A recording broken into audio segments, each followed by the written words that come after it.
श्रेया किचनमध्ये तुमचं स्वागत आहे। मी आज बनवणार आहे गार्लिक ब्रेड। त्यासाठी लागणारे साहित्य: कोथिंबीर, लसूण, बटर, चीज आणि ब्रेड। प्रथम बटर आपण फ्राय पॅन मध्ये मेल्ट करून घेऊया।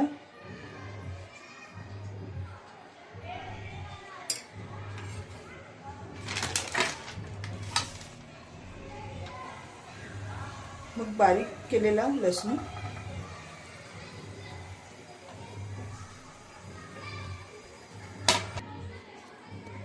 तर बटर मेल्ट झालेला आहे, एका बाउल मध्ये काढून घेऊया। नंतर मग आपण कोथिंबीर टाकूया। सर्व एकजीव करून घ्या। मिश्रण ब्रेडला लावून घेऊया। अशा प्रकारे आपण दोन्ही ब्रेडला मिश्रण आहे ते लावून घेतलेलं आहे। 2 मिनिटांसाठी फक्त गरम करणे। अशा प्रकारे आपलं गार्लिक ब्रेड तयार आहे। तुम्ही करा आणि मला रिप्लाय द्या।